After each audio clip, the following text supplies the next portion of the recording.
You know what's a really hard pill to swallow? Sometimes we're the reason that our businesses feel stuck. Not the economy, not the algorithm, and not the overwhelm of juggling all of the things. It's us. It's you. Our mindset, our habits, the sneaky self-sabotaging behaviors that feel logical in the moment, but quietly stall momentum, drain our profits, and mess with our confidence. Today, we're calling it out.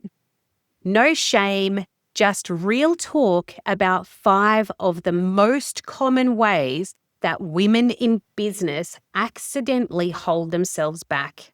If you've been wondering why all the things aren't clicking, even though you're working your ass off, you're in the right place. Let's get into it. Welcome to the Business BFF, the podcast where fierce and fabulous business women come together for the kind of real talk and honest advice only your besties would give. I'm your host, Emma Bowdler, founder of The Women's Accountant, and I'm here to help you navigate the wild world of business, finance, and life. Whether you're scaling up, starting fresh, or just need a pep talk from someone who gets it, you're in the right place. So grab your favourite bevy and get comfy. It's time for a chat with your business BFFs. This is a big one, and self-sabotage for women in business is something that I see every single day. So I want you to know while you're listening to this that you are not alone. One of the biggest things that I see women do is that they wing it without a plan. Now, don't get me wrong. I love a woman who backs herself, the kind who gets an idea and just goes for it. You know, they'll have all of the things built before they come back and actually map out what that looks like. I've lost count of the number of brilliant business owners I've met who've had all of the energy, the creativity and drive, but no clear direction. They've got a killer service, they've got a pretty logo, a few thousand followers on Instagram, and they're still struggling. And the reason for that is because they're in that constant state of reaction mode. Don't get me wrong, you do not need a 47-page business plan or an MBA to run a really good business, but you do need to have something that gives your business shape. Otherwise, all you're doing is ending up exhausted, you're ending up overwhelmed, and unsure whether the work that you're doing is even working. Here's a real life example, and it's of a client that I have worked with before.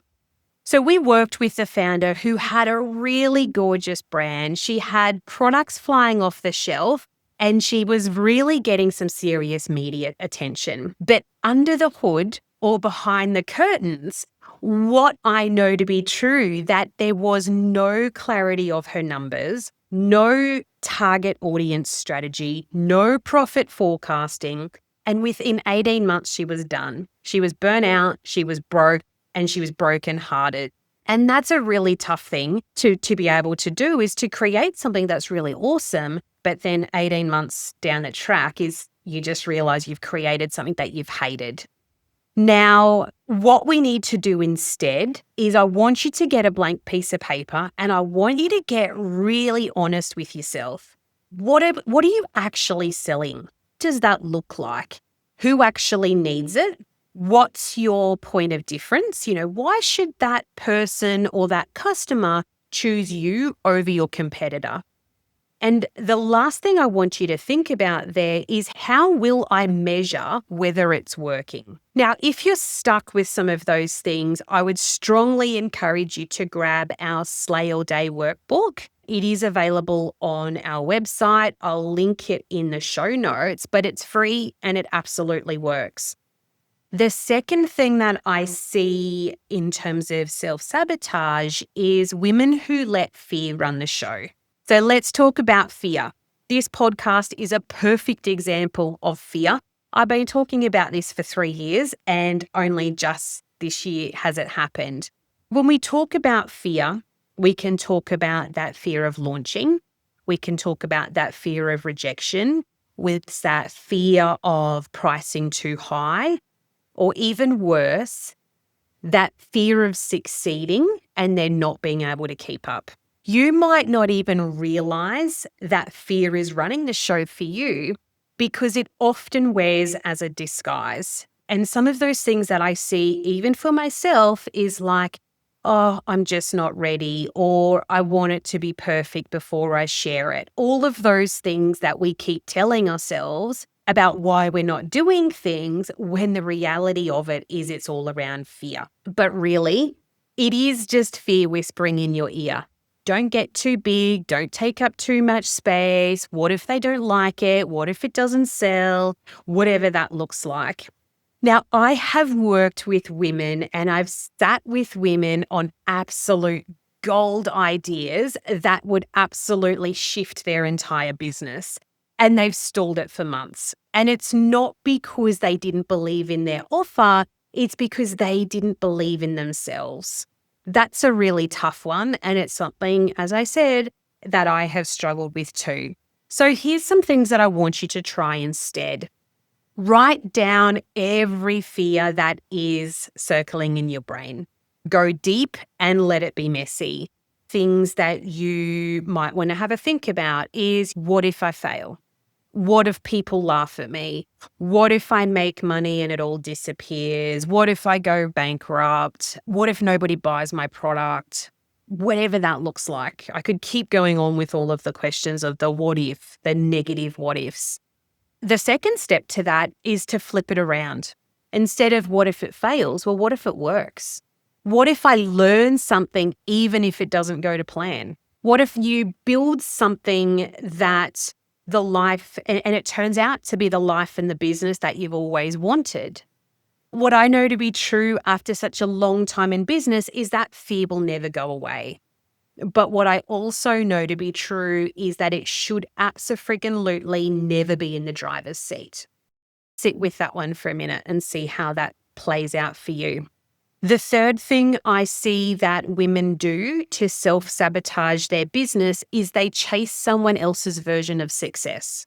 This one hits hard, and I see so many people, so many women doing all the right things, hitting the goals, ticking the boxes, but still feel so unfulfilled. And why is that? And it's because they are always chasing someone else's version of success. They think that when they hit 6 figures, or they build a team, or they get featured in some magazine, that they'll feel successful.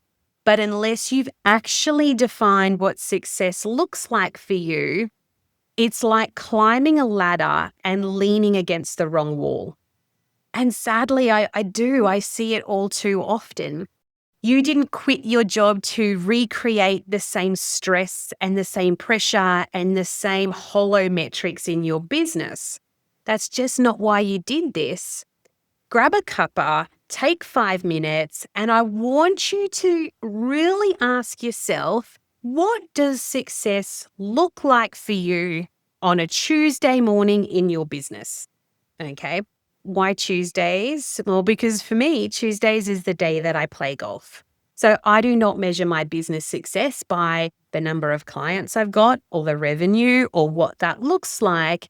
I measure success for my business personally around how it supports me to do the things that I want to do.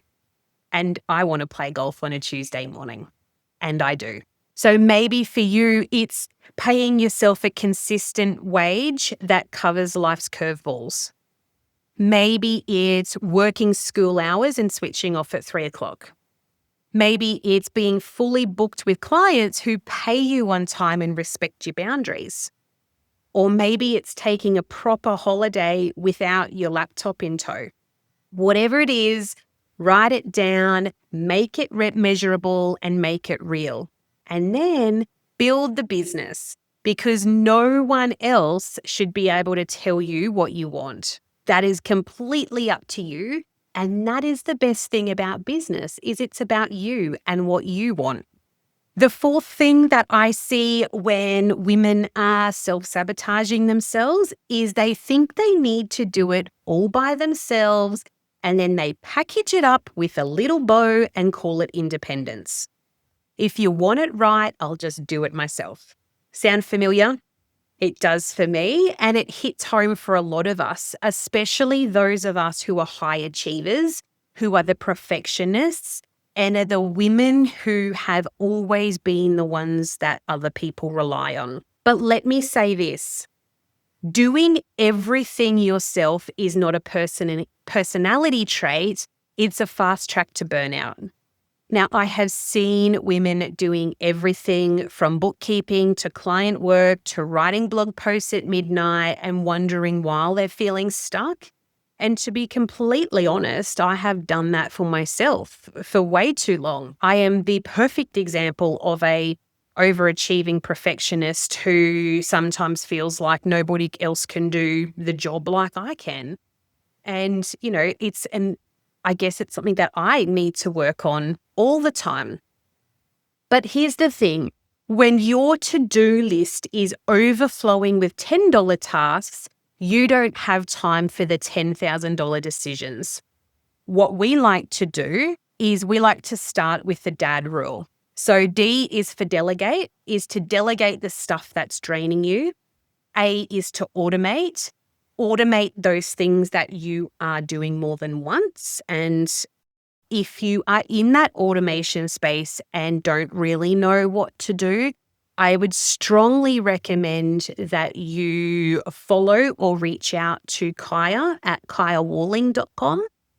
She has been an absolute godsend in our business about getting some of those things ticking over as far as automation and process mapping goes. And yeah, I highly rate her. And the D in the DAD rule is to ditch. So ditch anything that does not align with your goals anymore.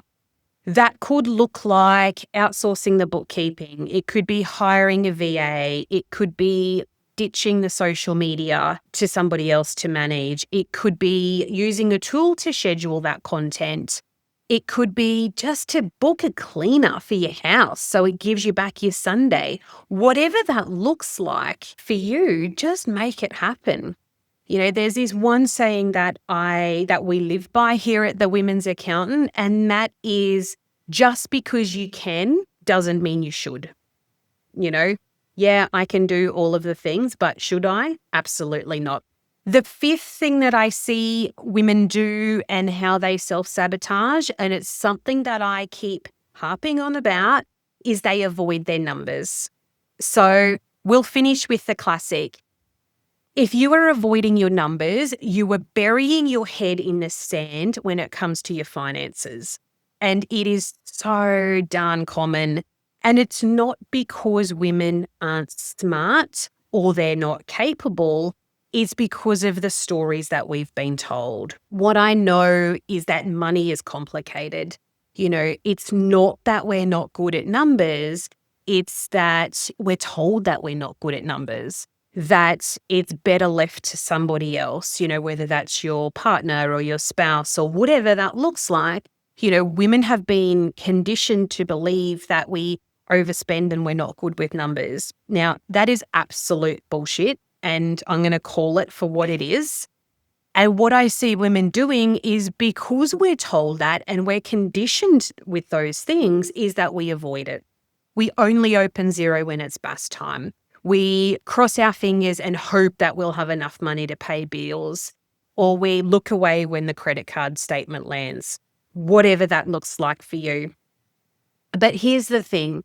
Not knowing your numbers does not make the problem go away. It just makes it sneak up on you. You do not need to be an accountant or have a business degree to understand your numbers, and you don't need to know all the numbers, but there are some key ones that you do need to know. So what I want you to start doing is to build a 5-minute money ritual for your business. And it's really simple, super, super simple. I want you to open your Xero file. I want you to run a profit and loss report. If you're not sure how to do that, let me know. I'll show you. I want you to track that against your budget. I want you to look at your profit margins. And I want you to ask yourself, do I understand what this is telling me? If the answer is no, there is absolutely no judgment because a lot of us are in the same boat. But what I do want you to do is to get some support. That's not a weakness. It's not a sign of you as a business owner. It's actually a strategy.